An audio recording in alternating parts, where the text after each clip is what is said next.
Good morning. Today on Spotlight, a conversation with the man who served as the top elected official in this state from 2011 to 2019. Ann Arbor resident Rick Snyder is now a private citizen and back in the business world with a new cybersecurity company called Cincy.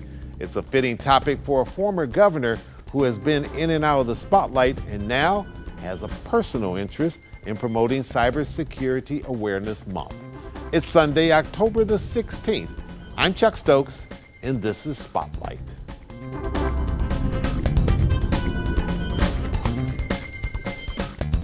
And welcome to Spotlight. My guest is certainly no stranger to the audience. He was in the news a whole lot, not terribly long ago, and good having you, Governor Rick Snyder. It's great to be back with you, Chuck. It's good being with you. It's been a little while. Yeah, it has, but it's been a good time in terms of working on a new project, cybersecurity. That's what I understand. So here's the question. After you leave the governor's office, you got a choice of a lot of different things you can do. What made you say, okay, I'm going to go into cybersecurity? Yeah, well, at first I took a little break. I mentioned to you, I drove so crazy. I had the cleanest garage in North America. I was had so much energy after the governor job. And I understand you took a drive to Alaska to take your daughter to Alaska. Yeah, 3,700 miles. Oh my goodness. And we were still speaking to each other after we finished. That's a lot of coffee. Yeah, but cybersecurity is a passion I've had even before my time as governor because I've had the benefits of technology. I am a proud nerd.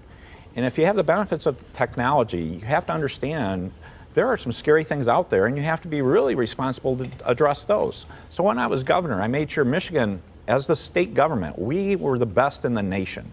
And if you go to the National Governors Association today and ask them for the right model, they'll tell you it's the Michigan model. So we were ahead of the game. We were ahead of the game and helped lead the game. I chaired the task force of governors for years. Well, you had that experience because you were in the computer business before you got into the gubernatorial business, so that's something that you knew as the day-to-day occupation. Yeah, and you could see this issue out there, and it's only become worse and worse. So I was fortunate. I ran across a group of old friends, colleagues that are great business people or technology people in Ann Arbor, and we looked at doing this company idea, and it's to really service the underserved, which are small organizations. Big companies have cybersecurity experts, and they go out and buy high-tech solutions. If you're a small business person or a small government or organizational person, nonprofit, what do you do? And that's the big issue. They don't know what to do, and attacks on small organizations went up 400% last year. That's huge. Yeah, it's terrible. We sit in Cybersecurity Awareness Month. Yes. And we got all kind of months these days. But has that helped drive particular attention to this issue, this problem, this business? While it's a growing business, it's also a very vulnerable business because all of us are on the internet in some way, shape, or form. Yeah, absolutely. And the month is helpful because it's a time to highlight things. So everything we talk about during October, you should do every month of the year, but it's a good month to say, okay, we got to double down. We have to talk about it even more, and we have to educate people and give you new tips and tools about how to help your life or your business be successful during this time period, because it's only going to get worse. So tell me about Cincy. You put it together. Yeah. What does your company do for that small and medium-sized business that perhaps another company can't do? Right.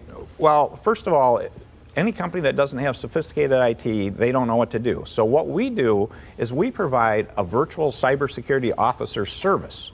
So we sort of become their cybersecurity partner in helping them understand what the issues are, and we do it in plain language. We don't use acronyms, we don't do any of that kind of stuff. Okay. All right. And we start by giving them a Sensei score. So we give them a score like a FICO score, like your credit score.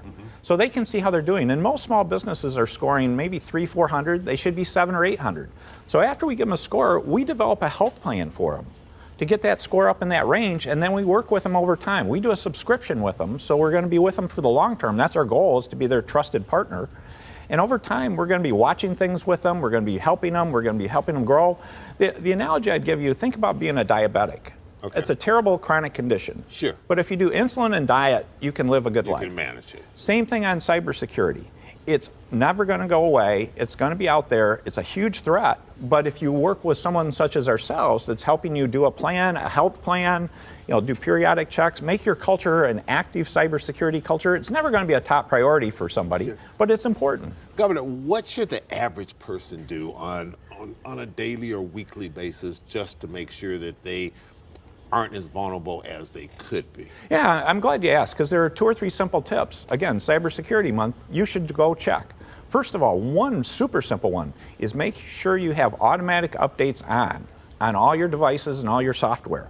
You have to turn it on, or it may not be on. Make sure it is on, because there's new patches, new things to deal with security flaws coming out all the time. And if you miss those, you're going to be especially vulnerable. Another one are passwords. 2 or 3 things on passwords.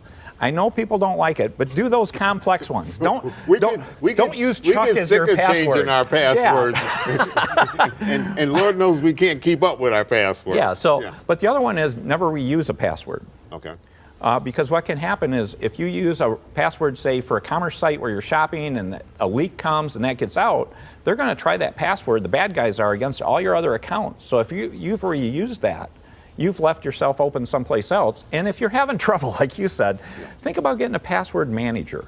These are simple software applications that will manage all your passwords, so you only need to remember one password, but don't forget that password. Right. What do you see as the future of this when you look at, Homeland Security, cybersecurity, all of these things? How do we position ourselves for what you think the future may be?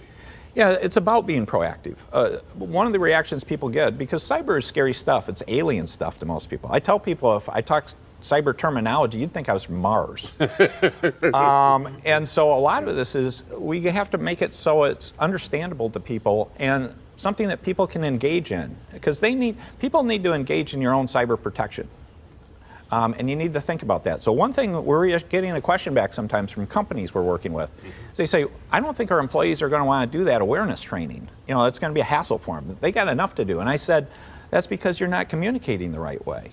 You're making it sound like a burden. You should be talking about this as a free employee benefit, because everything they're going to learn in that 15-minute, that 5-minute lesson they're going to have to take, they should be taking home. And we're happy to help tell them how to take it home and share with their spouse and their kids, because every one of them should be doing these simple tips and tools if you want to be safer. We're oftentimes hearing about ransom in the midst of all of this. You have a partner in all of this who used to be with the state police and knows an awful lot about security from that standpoint. How real of an issue is that? And when companies find themselves in that position, what kind of advice are you going to give them? Yeah, it is absolutely real. The Los Angeles public schools were held for ransomware. They didn't pay, and their data got leaked out. And a lot of cases of ransomware are taking place. The best thing to do is, first of all, have good protections like we talked about. But one of the key things to have that most people don't do, even organizations, less than 10% from my personal experience, is an incident response plan. So what's the plan if something bad happens, about how fast you can recover? Because ransomware is going to sort of say, you're in a crisis. You can have a plan to deal with that crisis sitting there, ready to go, with people identified, action steps to take to bring you back without having to pay that ransom, hopefully. Okay. All right, we need to sneak a little break in. We'll come right back with some more questions right after this.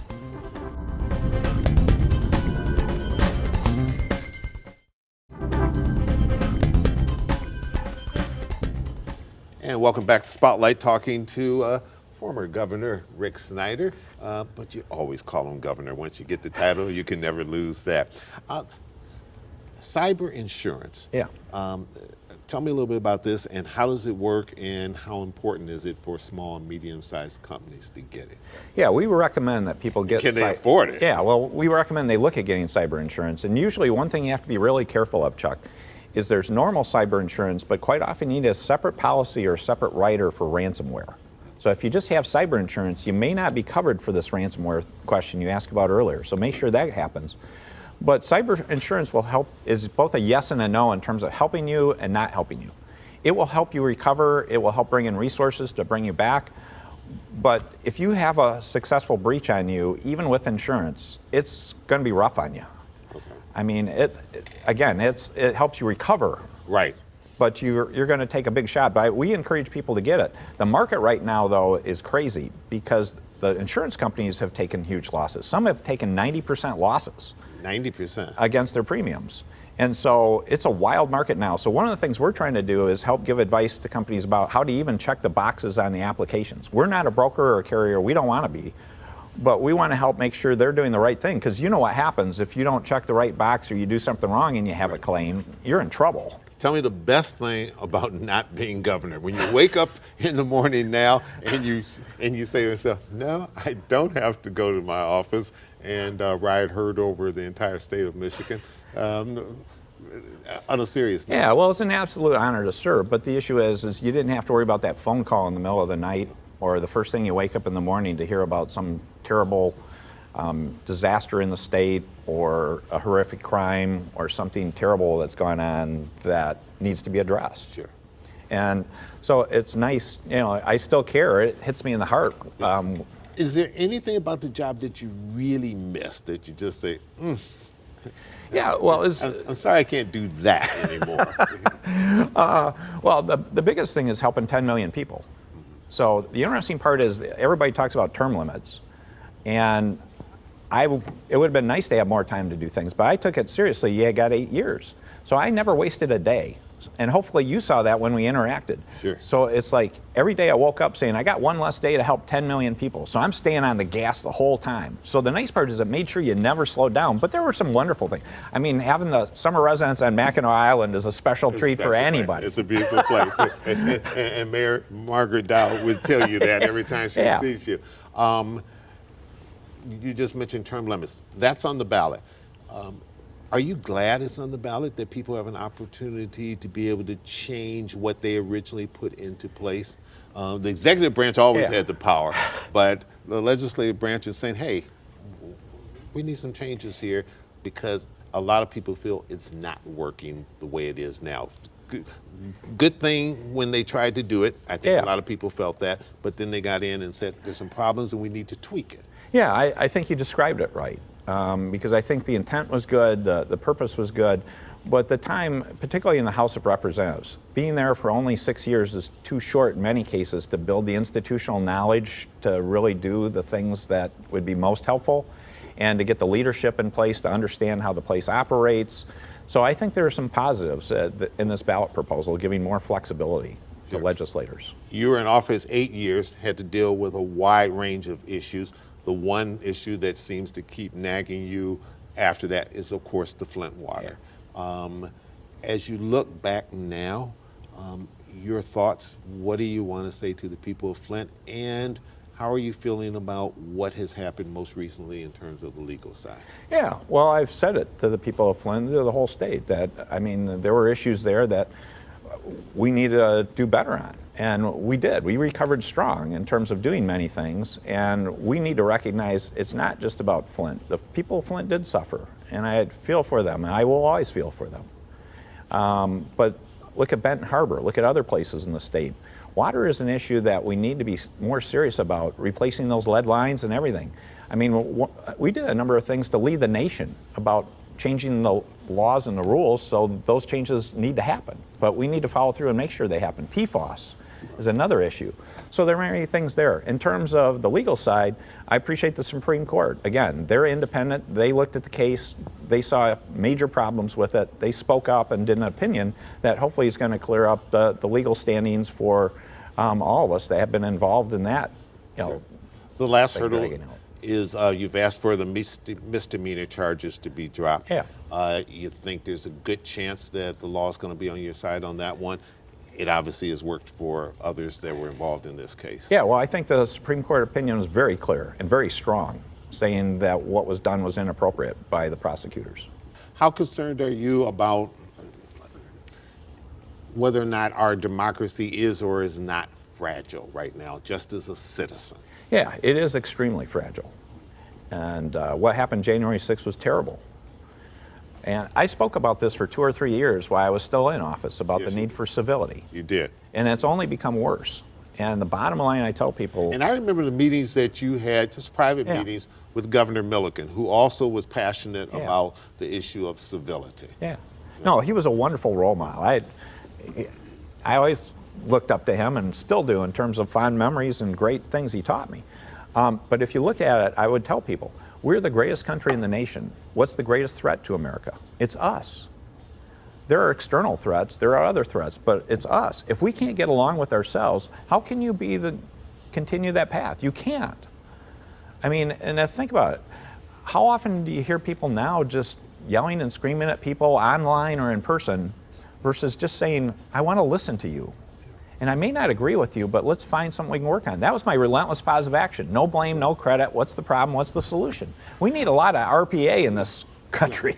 Governor, how do you think we as a country got to this position where we are so partisan? I mean, partisanship has always been there, but I think it's at a level that we haven't seen before. And how do we get out of this? Or can we even get out? Yeah, I think, one, we had too much success in many ways. So people just took it for granted rather than recognizing, government's too large in my view. There's a number of problems with that. But a huge piece of it is social media. Because think about it, now we had created this forum, and social media is an incredibly wonderful, powerful thing, but it's a terrible thing in many respects. And it's pervasive, it's everywhere. But think about how many people do you know will write something in an email, in a message online that they would never say to somebody in person. And so it sort of became accepted that you could say these things. And there was an old maxim that we learned when you were on, if you don't have something positive to say, don't say it. What happened to that? Just think what our world would be if you thought about your average day and everyone went through without saying a negative thing all day, how much dramatically different would our day be today than what it is going to otherwise be? Well, it's like my grandmother used to say, think before you open your mouth. And I think a lot of times we don't do that anymore. Well, that's absolutely true. The problem is they text. And then we think about what we just text and we say, ooh, we probably shouldn't have done that. Yeah, the rules came off with the keyboard. Right. All right, we just sneak one more break in. We'll come right back with just a couple final questions and we'll let you get back to your cybersecurity company. We'll be right back. Stay with us.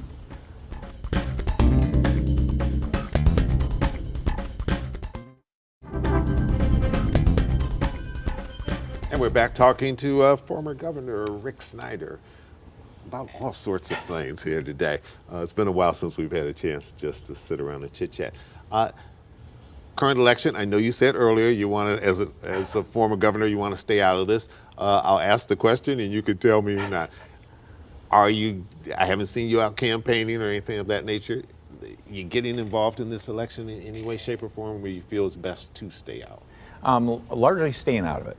Again, I behind the scenes, if people ask me for advice about, what's involved in being in government, I'm always happy to help people in general. So I'll get calls from people and I'll give them my thoughts. And I think that's a good thing because I have a lot of experience I want to share. But in terms of being active out there, I'm at a minimal level. Right, okay. And you know what the job entails once you've sat in that seat. You understand the problems that go along with that seat as well as the opportunities and the challenges. And so I think once people get on the other side of the fence, they're a little more apprehensive about trying to weigh in on the person currently doing the job or those trying to get the job. Yeah, one of the things I try to explain to people is there's two different worlds. There's the world of campaigning and the political world. If you actually win, governance is a whole different story. And what it takes to be a good leader in governing is much different than simply winning a campaign. And one of the challenges we have today, and this is what concerns me about all the negative campaigns and issues going on, is it's easy to be negative on someone. Again, that goes back to that lack of civility. If you want to govern, it's about bringing people together.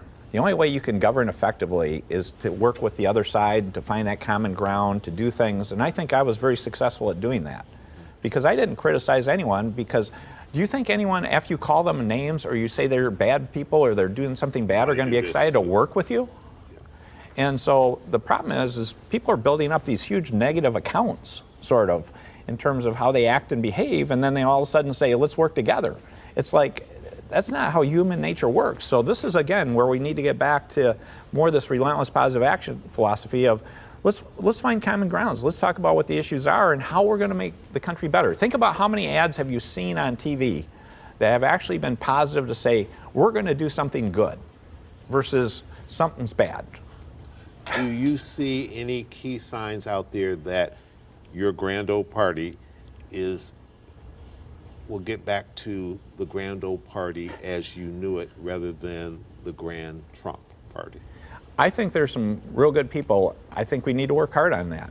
I think we need to encourage more people to run for office, because that's one of the big problems we get, Chuck, is it's gotten so negative, it just discourages people that can help solve it. So one of the things that I go back to is people said that to me when I was running, because it wasn't like today, but it was rough too.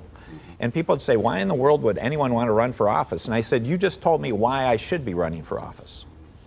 Because how are you going to solve it if you're not willing to go out there and give it a shot? Go for it. And remember our classic interview, I was so low in the polls, people used to come up and say how I could be a negative number, because if you applied the margin of error, I'd be below 0. So the system can work. I won. So that's that kind of spirit I still keep. Not about what I just did, but to show it is possible with the right, vision and people getting behind you and understanding. We need to work together to solve problems. Last question. As you look back, hindsight's always 20/20, but you look back at Detroit today. Yeah. And all that's going on in the city of Detroit now, downtown, neighborhoods, what have you.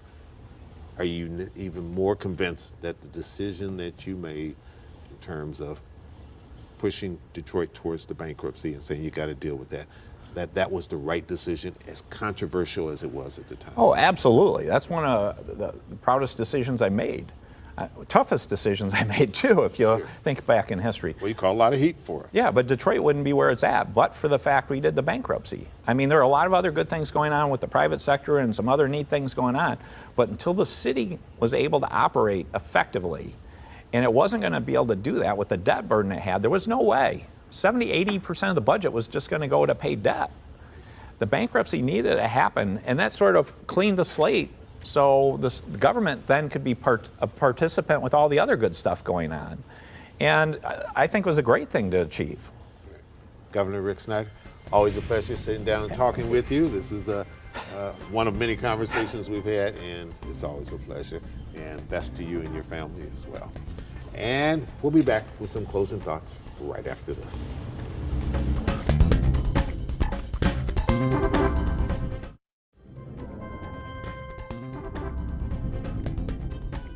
First time I interviewed Governor Snyder was way back at the Henry Ford Museum in Greenfield Village, the Thomas Edison lab there. It's been a long time for both of us. I'm Chuck Stokes. We'll be back next week with more newsmakers in the spotlight. We hope you have a great week.